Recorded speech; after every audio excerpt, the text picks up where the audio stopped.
eu sou um fracasso, eu sou um inútil, não tem nem por que eu tentar, eu sei que não vai dar certo. Eu não tenho forças, não tenho energia para nada. A minha cabeça está totalmente aérea, eu não consigo me concentrar, parece que tem uma neblina mental.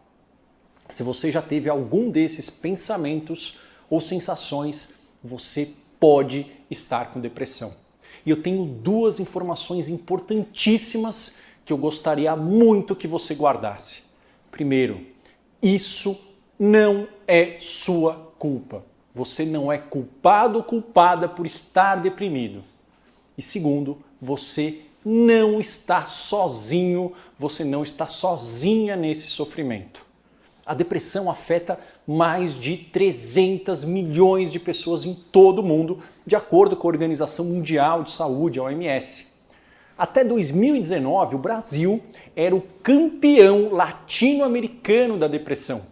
Eram cerca de 12 milhões de brasileiros deprimidos. Mas como todos nós sabemos, um estresse sem precedentes aconteceu a pandemia da Covid-19. Momentos como esse podem gerar, sim, muito aprendizado, mas para nós que já vivíamos sobre um intenso estresse, esse gatilho fez com que os números da depressão no nosso país disparassem. Para vocês terem uma ideia, em um estudo da UERJ, realizado em abril de 2020, com apenas um mês de pandemia, a quantidade de brasileiros deprimidos dobrou. Isso mesmo, de 12 milhões, houve um salto para 24 milhões de pessoas com depressão em nosso país. Uma em cada 9 pessoas está deprimida. E pelo que todas as pesquisas apontam, infelizmente, esse número só tende a aumentar nos próximos meses. Mas essa não é para ser uma aula pessimista, não. Pelo contrário, eu estou aqui porque eu sei, eu garanto para você que existe sim uma saída. De acordo com as maiores pesquisas científicas e também pela minha própria experiência no atendimento de milhares de pessoas e famílias com depressão, eu posso dizer com toda certeza, a depressão pode sim ser curada. E é isso que eu vou te mostrar durante as 4 aulas dessa maratona. E além de mostrar esse caminho, eu vou te ensinar dicas práticas para que você possa começar a melhorar o seu humor a partir de hoje. Aliás, fica comigo até o final dessa aula que eu vou te passar hoje uma dica de suplemento para depressão com a dose, o jeito certo de tomar e mais uma dica de uma técnica muito eficiente para diminuir a autocrítica e o sentimento de culpa que acompanha o quadro depressivo.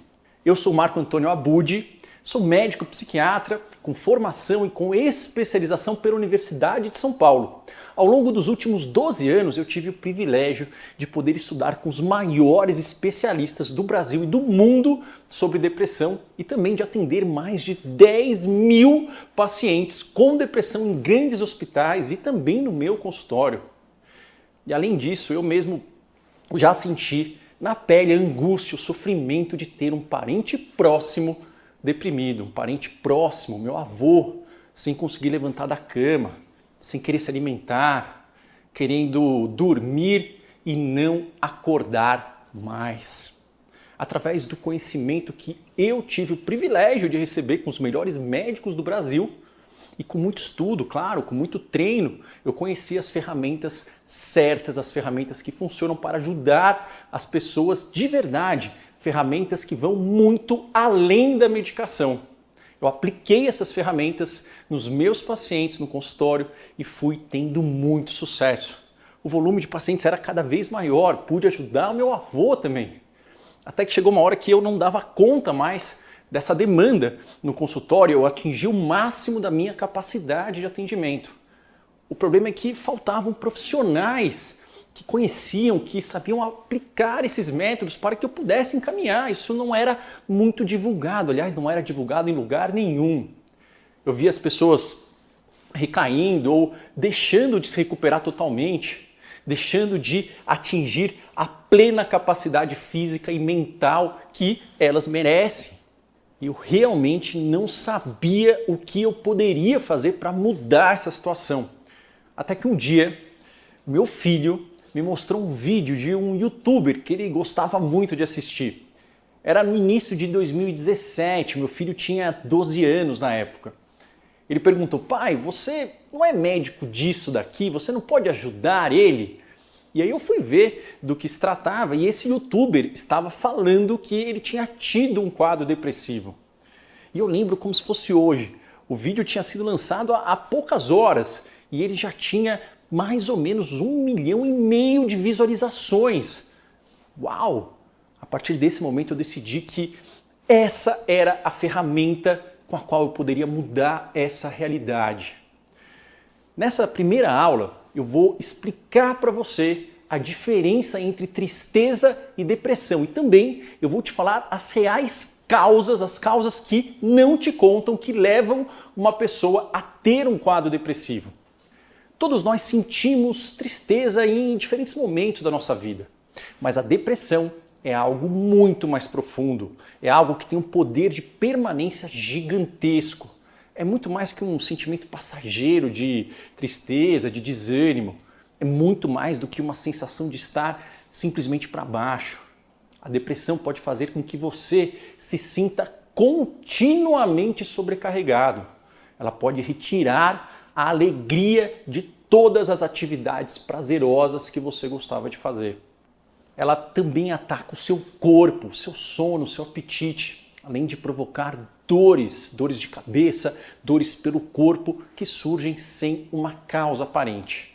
Se você sofre ou já sofreu de depressão, ou ainda se você esteve perto de alguém deprimido, você sabe que essa doença não depende somente de força de vontade, de sacudir a poeira, nada disso. Uma pessoa com uma depressão, num estado depressivo de verdade, não consegue resolver de uma hora para outra se sentir melhor. Não consegue jogar a tristeza de lado, vamos sair para nos divertir, não consegue pensar positivo, ou de repente vamos parar de se auto-sabotar. Não, isso que é falado por aí simplesmente não funciona para a depressão. Depressão é, antes de tudo, uma doença médica e uma doença cerebral.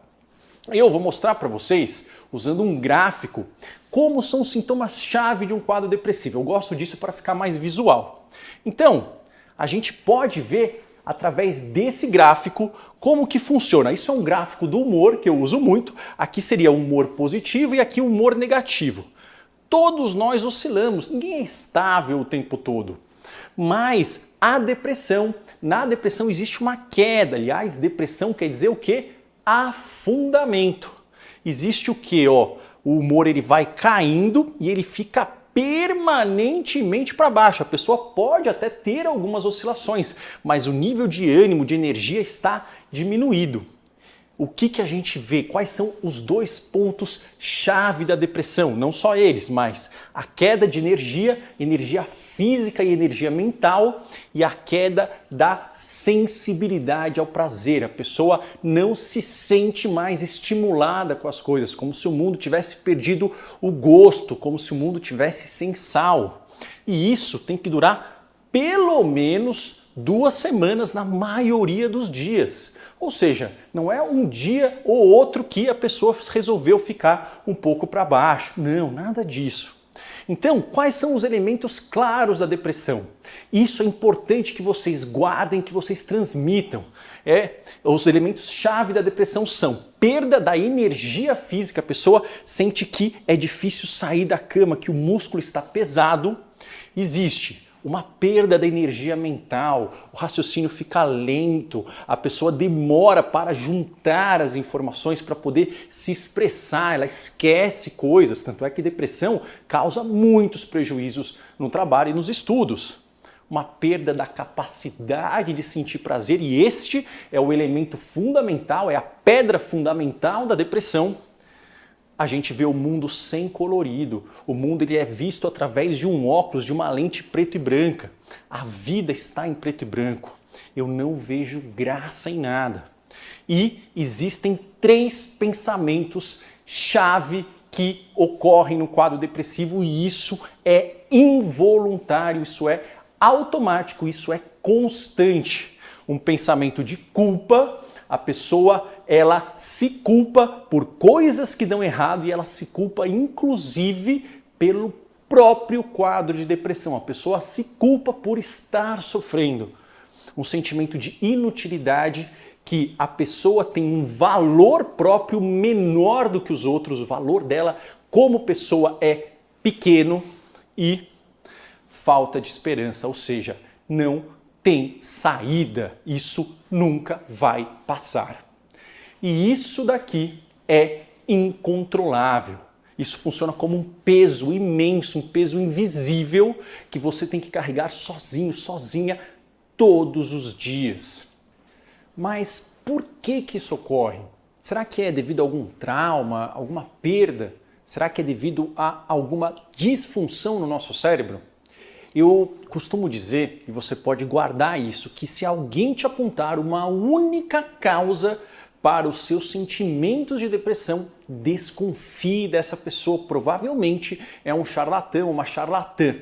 Nós podemos dizer, resumidamente, que de fato a depressão possui 3 causas, que aqui são essas 3 peças de quebra-cabeça, e 3 motores, ou seja, essas peças se juntam para fazer o quadro começar e esses motores fazem o quadro depressivo se manter. Vamos ver uma por uma de um jeito bem simples. A primeira causa é a genética.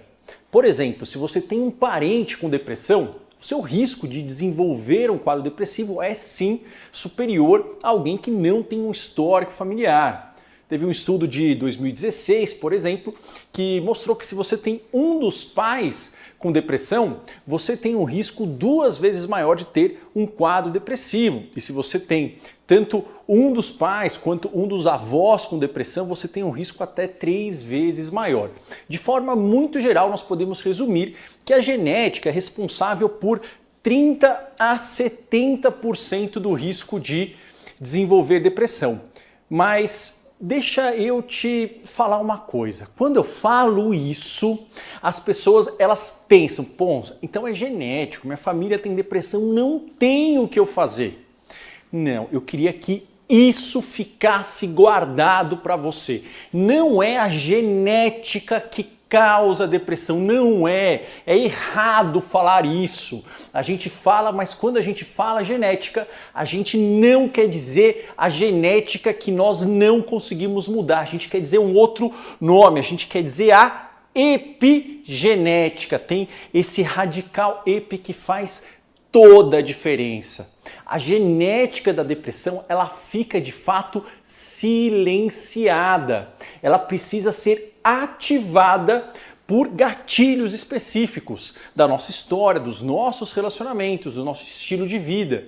Isso é o que a ciência hoje em dia chama de epigenética. Quer dizer o quê? Quer dizer que se você mudar as relações, se você mudar o seu padrão de pensamentos, se você mudar o seu estilo de vida, você pode mudar a sua genética. Então a genética ela pode ser tanto ativada quanto silenciada. Então isso é importante vocês guardarem. Dizer que a depressão é genética não quer dizer que não tem o que fazer, não. A genética ela é ativada ou não, existe como se fosse ali um interruptor. Talvez ele esteja ligado, mas nós podemos aprender a desligar esse interruptor. Então, se nós mudarmos pensamentos, ações e relações, nós mudamos a genética. Eu queria que vocês guardassem isso. Mudando pensamentos, ações e relações, mudamos a genética. Guardem isso, expliquem isso para as pessoas, porque tem muita falta de informação, infelizmente tem muita besteira que se fala por aí. Mas além da genética, qual o outro fator causal? É a história de vida. Alguns eventos da nossa infância e adolescência podem sim gerar algumas consequências emocionais que duram por um tempo. Por exemplo, nós sabemos que pessoas que sofrem muitas perdas, traumas na infância, como negligência, morte dos pais, abuso físico, sexual, têm um risco maior de desenvolver depressão. Mas nem todo estresse é ruim.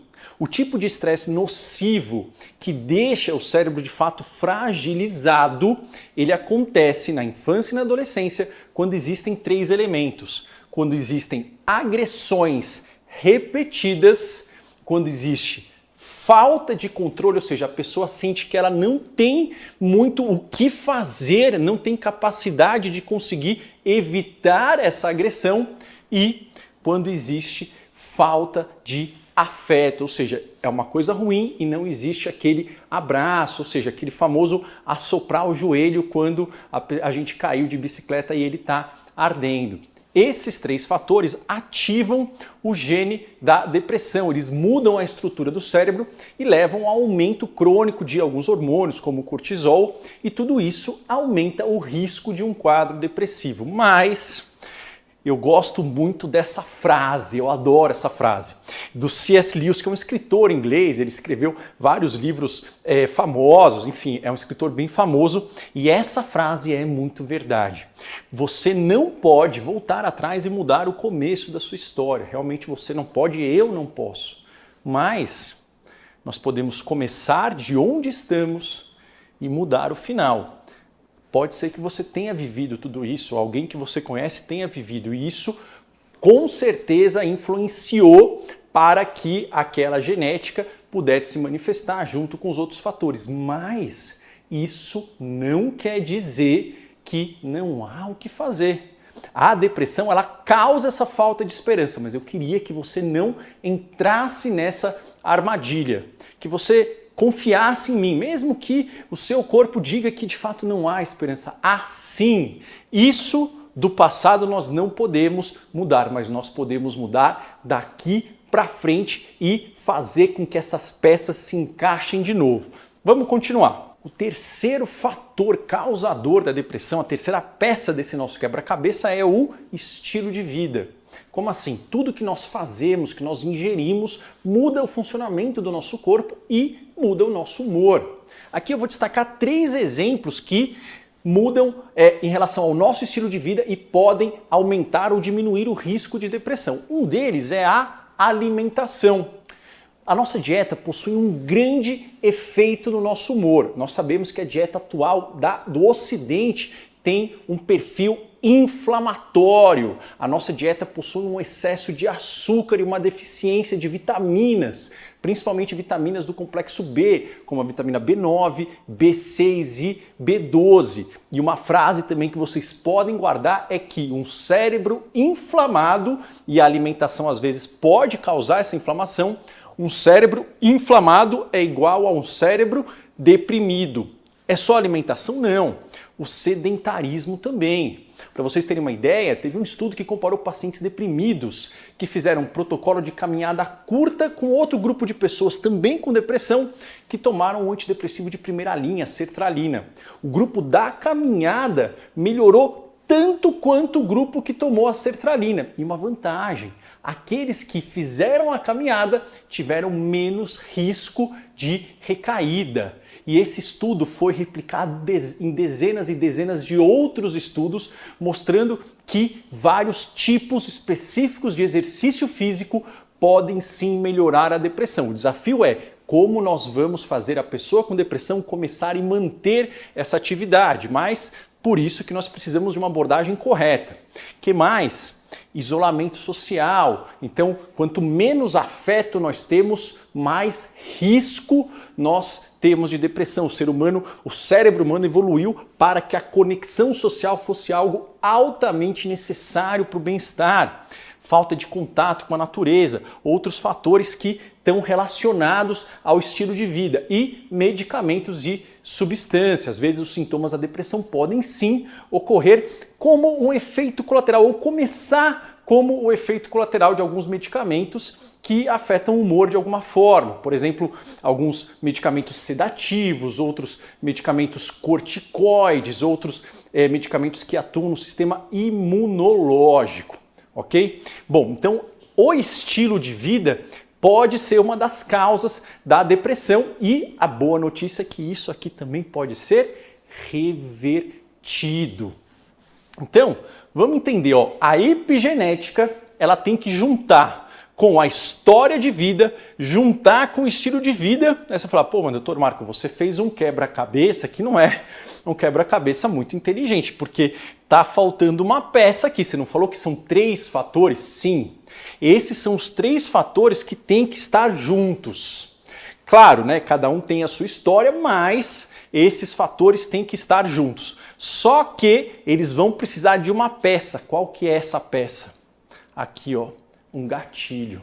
Aí vem o gatilho e se esse quebra-cabeça já tiver aqui mais ou menos encaixado, aí sim vai desencadear um quadro depressivo. O que pode ser um gatilho? Términos de relacionamentos, conflitos, muitas brigas com familiares, com pessoas próximas, aquele conflito com alguém que você ao mesmo tempo quer ficar perto, mas ao mesmo tempo briga muito com seu filho, seu marido, alguém da sua família, o luto, uma perda, o isolamento. Então o isolamento agora, por exemplo, da quarentena, da pandemia, muita gente afastada das famílias, distante de filhos, com receio de entrar em contato. Isso é um gatilho e isso explica por que esse número também está disparando. Alterações de sono, pessoas que começaram a trabalhar à noite ou que perderam o sono por algum estresse, isso pode fazer com que o cérebro se predisponha a montar esse quebra-cabeça da depressão. Problemas financeiros, poxa, estou com o emprego ameaçado, perdi o emprego, mudou, meu comércio não está vendendo mais, então um risco financeiro é um gatilho. Menopausa, aquela pré-menopausa, antes da parada total da menstruação, esse período na mulher acarreta várias oscilações de estrógeno e isso pode ser um gatilho. Gravidez pode ser, o pós-parto pode ser um gatilho também.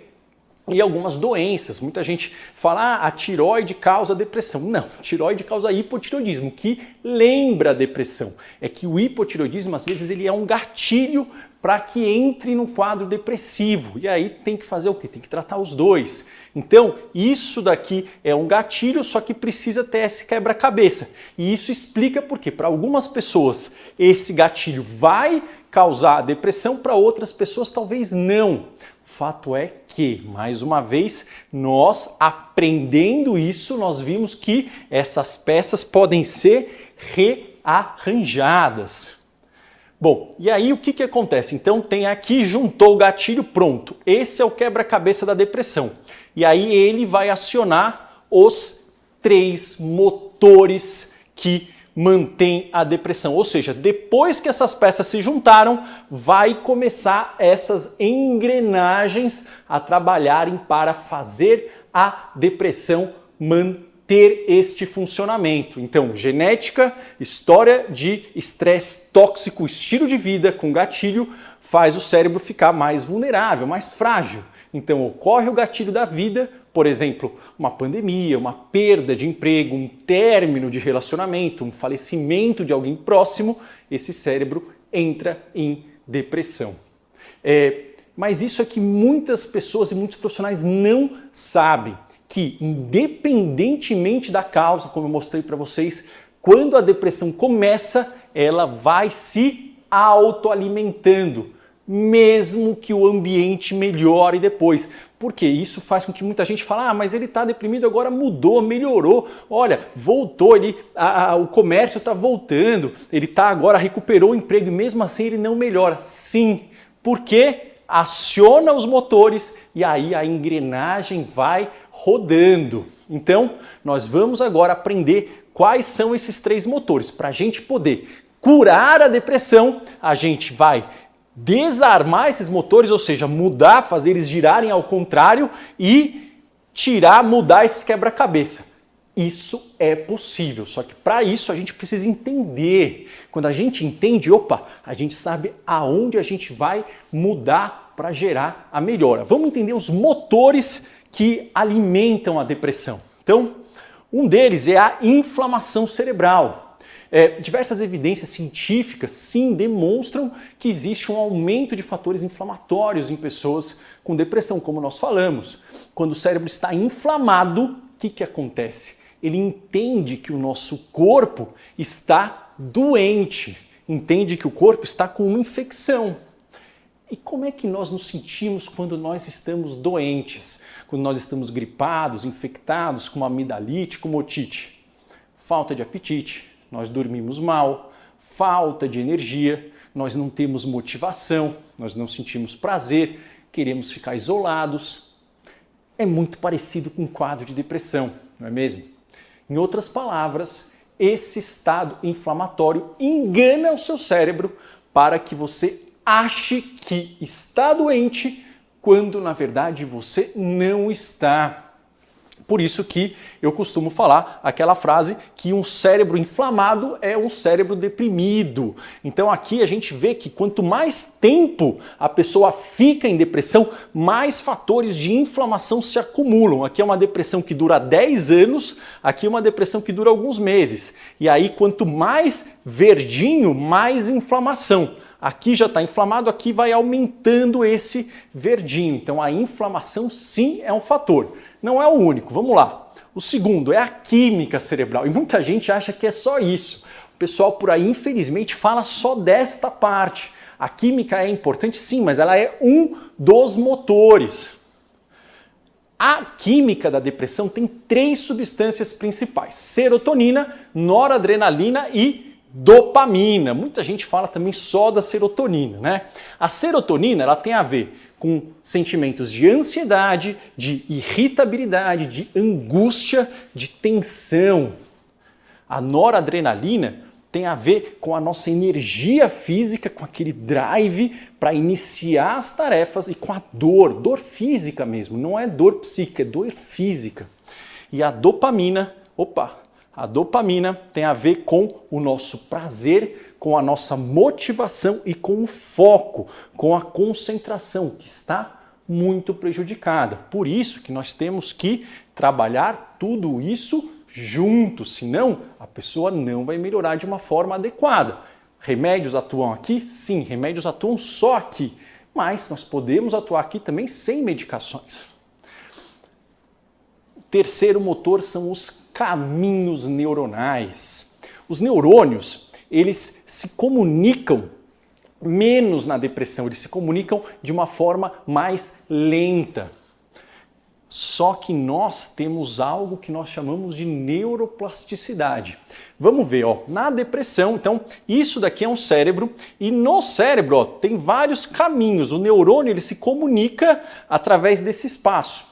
Isso chama sinapse, mas não precisamos decorar isso. O fato é que essa comunicação faz o nosso pensamento, faz o nosso foco, a nossa concentração, a energia mental, o quanto que a gente vai se estimular por algo ou não, certo? Só que na depressão, aqui é um caminho, um monte de caminho disparado. Esse é um cérebro saudável. O que acontece na depressão? Os caminhos ficam muito diminuídos. Ou seja, a pessoa ela não consegue ter pensamentos positivos nem que ela queira, porque o caminho do pensamento positivo não está funcionando. Ela fica presa em padrões de pensamentos negativos. Pensamentos negativos de inutilidade, por exemplo, não tenho valor. Pensamentos negativos de culpa, eu faço tudo errado. Eu não tenho motivo para estar deprimido, mas eu estou, então deve ser culpa minha. E um pessimismo constante, eu nunca vou melhorar, eu sempre vou me sentir assim.